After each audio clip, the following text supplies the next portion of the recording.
राधे राधे दोस्तों। आज के इस वीडियो में हम एसएससी एमटीएस में पूछे जाने वाले महत्वपूर्ण अनुच्छेदों के बारे में पढ़ेंगे, जिसमें हम एक ही वीडियो में कम से कम समय में आपको इम्पोर्टेंट अनुच्छेद करवाने की कोशिश करेंगे। तो चलिए करना शुरू करते हैं बिना देरी किए। तो पहला है भाग एक। भाग एक में हमारा संघ व राज्य क्षेत्र है, जिसके अंतर्गत 4 अनुच्छेद आते हैं, जिसमें मुख्य 3 हैं। तो तीसरा, पहला, दूसरा और तीसरा दिया हुआ है। तो अनुच्छेद 1 है भारत राज्यों का संघ होगा। आर्टिकल 1 कहता है कि भारत जो है हमारा राज्यों का संघ होगा। और आर्टिकल 2 कहता है कि भारतीय संघ के बाहर के क्षेत्र भारत में शामिल करने का प्रावधान आर्टिकल 2 में दिया है।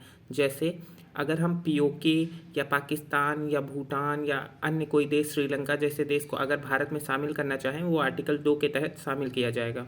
और आर्टिकल 3 में बताया गया है कि किसी राज्य के क्षेत्र, नाम बदलने व अन्य किसी प्रकार के परिवर्तन जो है उसकी शक्ति संसद को प्राप्त है। तो आर्टिकल तीनों समझ में आ गए। अब हम पढ़ते हैं हमारे भाग 2 में नागरिकता की बात की गई है। अब हम पढ़ते हैं भाग 3। भाग 3 में मौलिक अधिकार है, जिसमें अनुच्छेद 12 से 35 के अंतर्गत आते हैं।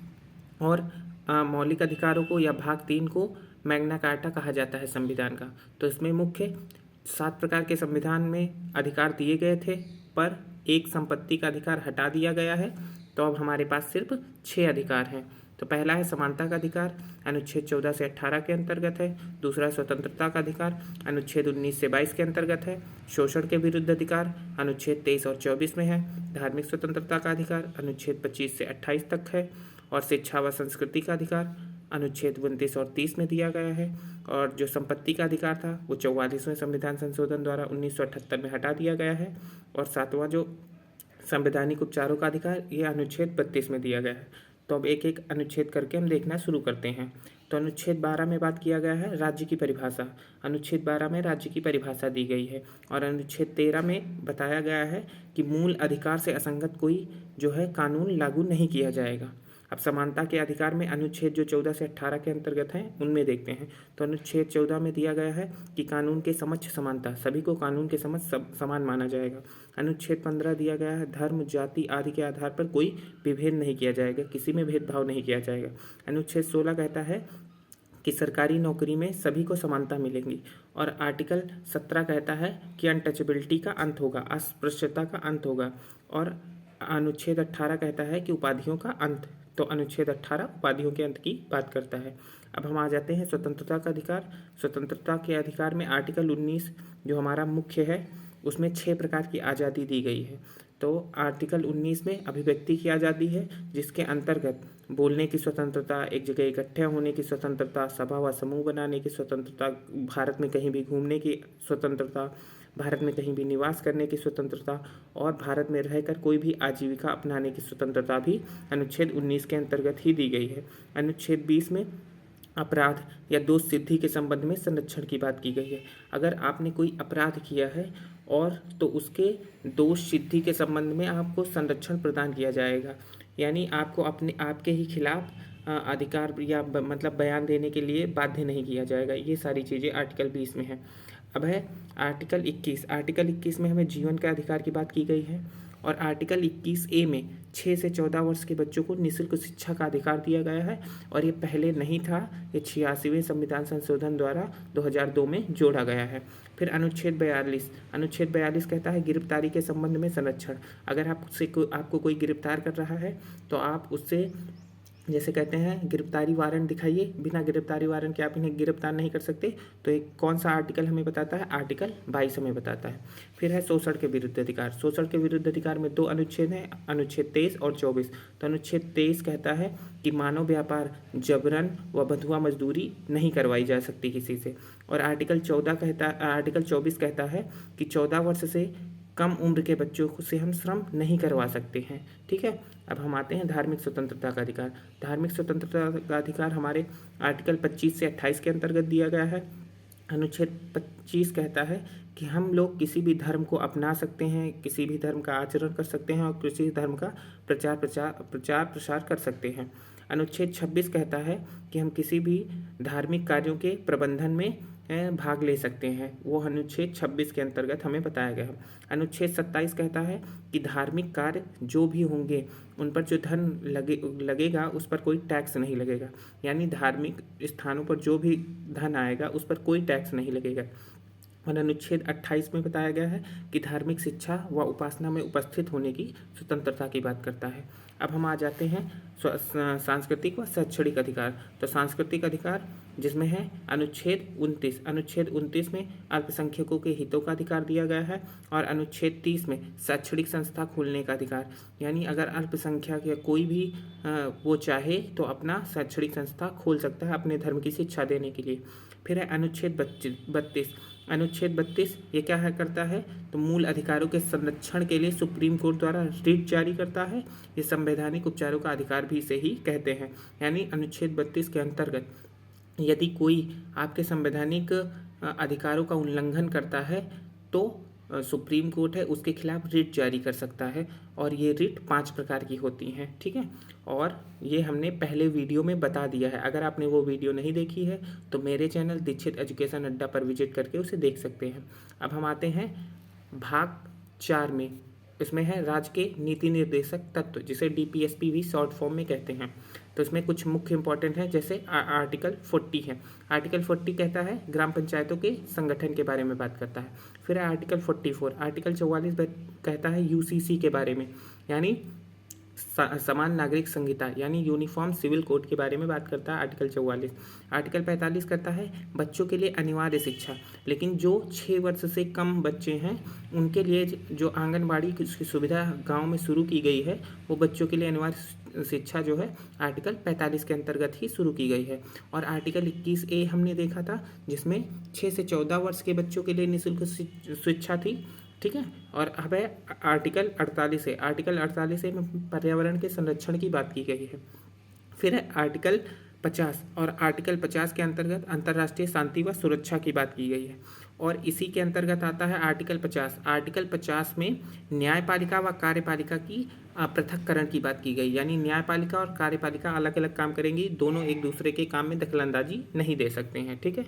फिर हम आगे आते हैं मौलिक कर्तव्यों पर।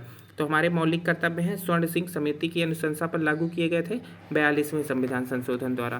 तो मौलिक कर्तव्य हमारे लागू किए गए थे 42वें संविधान संशोधन द्वारा 1976 में। और इसका मौलिक कर्तव्यों का आर्टिकल है अनुच्छेद 51A। और फिर हम आगे बढ़ते हैं राष्ट्रपति के बारे में बात करते हैं। तो अनुच्छेद 52 में कहा गया है कि भारत का एक राष्ट्रपति होगा। तो अनुच्छेद 52 में भारत के राष्ट्रपति की बात की गई है। और अनुच्छेद 53 में राष्ट्रपति की शक्तियों की बात की गई। और अनुच्छेद 54 में राष्ट्रपति के निर्वाचन की बात की गई। तो अनुच्छेद 52 में एक राष्ट्रपति होगा भारत का, अनुच्छेद 53 में राष्ट्रपति की शक्तियों की बात की गई है, और अनुच्छेद 54 में राष्ट्रपति के निर्वाचन की बात की गई है, ठीक है। फिर हम आगे आते हैं अनुच्छेद 56 पर। तो अनुच्छेद 56 हमें बताता है कि राष्ट्रपति की पदावधि क्या होगी, यानी कितने समय तक वो पद को धारण कर सकता है, अनुच्छेद 56 बताता है। अनुच्छेद 60 बताता है कि राष्ट्रपति के शपथ। अनुच्छेद 61 राष्ट्रपति पर महाभियोग के बारे में बात करता है। और अनुच्छेद 72 राष्ट्रपति के क्षमादान की शक्ति की बात करता है। और अनुच्छेद 85 जो है लोकसभा का सत्र, सत्रावसान और विघटन की बात करता है, ठीक है। अनुच्छेद 23 में राष्ट्रपति अध्यादेश जारी कर सकता है। और अनुच्छेद 143 में सुप्रीम कोर्ट से राष्ट्रपति किसी भी मामले पर सलाह ले सकता है, ठीक है, 143 के अंतर्गत।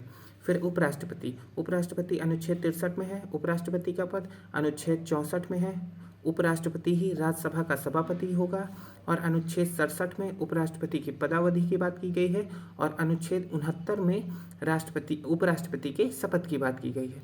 फिर है केंद्रीय मंत्रिमंडल, जिसमें 2 आर्टिकल बहुत ज़्यादा पूछे जाते हैं, आर्टिकल 74 और 78।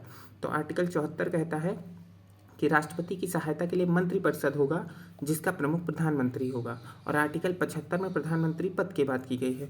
और आर्टिकल 78 में राष्ट्रपति को सूचित करने के संबंधी दायित्व जो होंगे प्रधानमंत्री के होंगे, यानी कोई भी कार्य कर रहे हैं प्रधानमंत्री उसको राष्ट्रपति को सूचित करने का दायित्व प्रधानमंत्री का होगा। फिर हम जो कुछ संवैधानिक प्रमुख निकायों की बात कर लेते हैं, जिसमें अनुच्छेद 76 है। अनुच्छेद 76 में महान्यायवादी सरकार का जो विधिक अधिकारी होता है जिसे हम कहते हैं अटॉर्नी जनरल ऑफ इंडिया, तो भारत का महान्यायवादी की बात की गई है।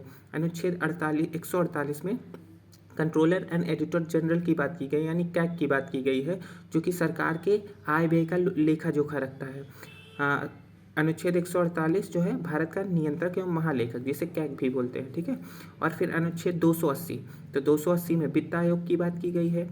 315 में यूपीएससी की बात की गई है। और आर्टिकल 317 में सदस्यों को, यानी यूपीएससी के सदस्य जो होंगे उनको निलंबन करना या उनको हटाने की बात की गई है। और आर्टिकल 324 में निर्वाचन आयोग की बात की गई, इलेक्शन कमीशन की, ठीक है। अब संसद के कुछ प्रमुख आर्टिकल देख लेते हैं। तो संसद के कुछ प्रमुख आर्टिकल हैं। पहला है 79 में संसद के गठन की बात की गई है। 80 में राज्यसभा की संरचना की बात की गई है। और 81 में लोकसभा की संरचना की बात की गई है। और 89 में राज्यसभा के सभापति की बात की गई है। और 93 में लोकसभा के अध्यक्ष की बात की गई है। और 100 आर्टिकल 100 में बताया है कि अगर विधेयक में कोई किसी भी मतलब स्थिति में बराबर मत हो जाए तो उसमें जो निर्णायक मत है वो अध्यक्ष दे सकता है। तो आर्टिकल 100 बराबरी की मतलब बराबर मत हो जाने पर किसी स्थिति में तो निर्णायक मत अध्यक्ष दे सकता है, ये बात बताई गई। आर्टिकल 105 में बताया गया है कि संसद की विशेष शक्तियों के बारे में, कि संसद की विशेष शक्तियां कौन कौन सी हैं, ये आर्टिकल 105 में बताया गया है। और आर्टिकल 108 में संयुक्त बैठक बताया गया है, यानी संयुक्त अधिवेशन बताया गया है कि राज्यसभा और लोकसभा एक साथ बैठकर कार्य कर सकते हैं। और ये प्रावधान ऑस्ट्रेलिया से लिया गया है। फिर अनुच्छेद 110 में मनी बिल के बारे में बात की गई है, जिसे धन विधेयक कहते हैं। अनुच्छेद 112 में एनुअल फाइनेंशियल स्टेटमेंट की बात की गई है, जिसे वार्षिक वित्तीय विवरण भी बोलते हैं। जो बजट आता है उसी का लॉन्ग फॉर्म है। बजट हमारे संविधान में कहीं भी नहीं दिया गया है। तो आर्टिकल 112 में वार्षिक वित्तीय विवरण, जिसे बजट कहते हैं, उसकी बात की गई है। आर्टिकल 117 में वित्त विधेयक की बात की गई है। आर्टिकल 117 में वित्त विधेयक की बात की गई। अब हम देखते हैं सर्वोच्च न्यायालय यानी सुप्रीम कोर्ट के कुछ प्रमुख आर्टिकल। तो सुप्रीम कोर्ट गठन किस में होगा, तो अनुच्छेद 124 के अंतर्गत सुप्रीम कोर्ट का गठन किया जाएगा। अनुच्छेद 124 में सुप्रीम कोर्ट का गठन। अनुच्छेद 131 में सुप्रीम कोर्ट के मूल अधिकार क्षेत्र की बात की गई है। और अनुच्छेद 137 में कानून की न्यायिक समीक्षा की बात की गई है। और ये कानून की न्यायिक समीक्षा अमेरिका से लिया गया है। और अनुच्छेद 129 जो दिया गया है, इसमें बताया गया कि सर्वोच्च न्यायालय को अभिलेख न्यायालय बनाने का प्रावधान है, कि सर्वोच्च न्यायालय अभिलेख न्यायालय हो सकता है, ठीक है। अब राज्यपाल की बात करते हैं। राज्यपाल का अनुच्छेद 152 से शुरू होता है। तो अनुच्छेद 152 में राज्यपाल की परिभाषा दी गई है। अनुच्छेद 153 में राज्यों के लिए एक राज्यपाल होगा, ये कहा गया है। अनुच्छेद 154 में राज्यपाल की शक्ति की बात की गई है। और अनुच्छेद 155 में राज्यपाल की नियुक्ति की बात की गई है, जो कि राष्ट्रपति द्वारा की जाएगी। और अनुच्छेद 159 में शपथ की बात की गई है, कि राज्यपाल शपथ। और अनुच्छेद 160 में राज्यपाल के कार्य की बात की गई है। और अनुच्छेद 161 में राज्यपाल के क्षमादान की बात की गई है। फिर आता है मंत्रिपरिषद राज्य का। तो राज्य का मंत्रिपरिषद का आर्टिकल 163 से शुरू होता है। आर्टिकल 163 में राज्य के मंत्रिपरिषद की बात की गई है। अनुच्छेद 164 में मुख्यमंत्री की नियुक्ति जो होगी वो राज्यपाल द्वारा की जाएगी, अनुच्छेद 164 में बताया गया है। और अनुच्छेद 165 में महाधिवक्ता की बात की गई है, जो राज्य सरकार का वकील होता है, जिसकी नियुक्ति राज्यपाल द्वारा की जाएगी। तो अनुच्छेद 165 में महाधिवक्ता की बात की गई है। फिर है राज्य विधानमंडल। राज्य विधानमंडल में अनुच्छेद 168 विधानमंडल की बात करता है। 169 में विधान परिषद की गठन व समाप्ति की बात करता है। और 170 में विधानसभा की बात करता है। फिर हम उच्च न्यायालय के बारे में बात कर लेते हैं। उच्च न्यायालय का जो आर्टिकल है 214 है। तो अनुच्छेद 214 हाई कोर्ट का न्यायालय है। और 216 में हाई कोर्ट के गठन की बात की गई है। 214 में हाई कोर्ट की बात की गई, यानी हाई कोर्ट की परिभाषा दी गई है। और 216 में हाई कोर्ट के गठन की बात की गई है। और अनुच्छेद 226 के अंतर्गत जो मौलिक अधिकार हैं उनमें रिट जारी कर सकता है। तो मूल अधिकार के संरक्षण के लिए रिट आर्टिकल 226 में जारी कर सकता है कौन, उच्च न्यायालय। और हमने देखा था सुप्रीम कोर्ट आर्टिकल 32 के अंतर्गत और उच्च न्यायालय आर्टिकल 226 के अंतर्गत।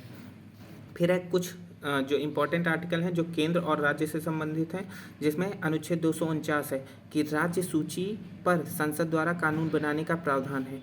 कि राज्य सूची में हमारे 3 सूचियां हैं, राज्य सूची, समवर्ती सूची और संघ सूची। तो जो राज्य सूची है उनमें से संसद को कानून बनाने का प्रावधान है।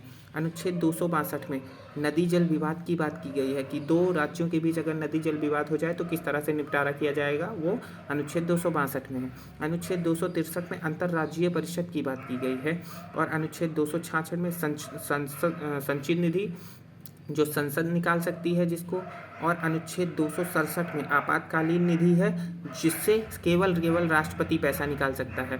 तो अनुच्छेद 266 में जो संचित निधि है उससे पैसा संसद निकाल सकती है। अनुच्छेद 267 में जो आपातकालीन निधि की बात की गई उससे पैसा केवल राष्ट्रपति निकाल सकता है। और अनुच्छेद 280 में वित्त आयोग की बात की गई है जो हमने पहले भी देख लिया था।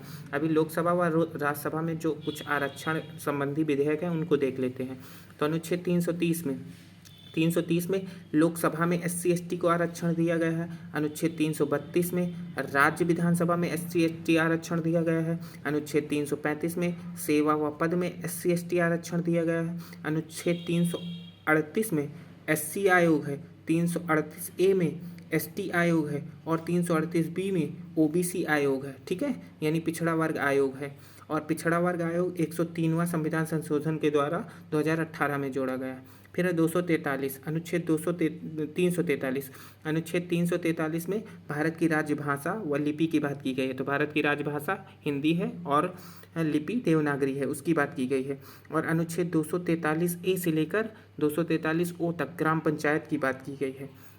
फिर 243P से लेकर 243ZG तक जो हमारे हैं नगर पालिका की बात की गई है। फिर है आपातकालीन कुछ प्रावधान हैं जिनके बारे में देख लेते हैं। अनुच्छेद 352 में राष्ट्रीय आपातकाल की बात की गई है। अनुच्छेद 356 में राष्ट्रपति की शासन की बात की गई है कि अगर किसी राज्य का संवैधानिक तंत्र विफल हो जाएगा तो वहाँ राष्ट्रपति शासन करेगा। फिर अनुच्छेद 360 में वित्तीय आपातकाल की बात की गई है और अनुच्छेद 368 में संविधान के संशोधन की बात की गई है। तो यहाँ पर ये हमारे कुछ महत्वपूर्ण आर्टिकल थे जो SSC MTS में पूछे जाने की बहुत ज़्यादा संभावना है, जिनको मैंने कवर किया है। उम्मीद करता हूँ वीडियो आपको पसंद आया होगा। अगर मेरी मेहनत पसंद आई है तो वीडियो को लाइक करना और चैनल को सब्सक्राइब करना ना भूलना। मिलते हैं आपसे एक नई वीडियो के साथ। राधे राधे।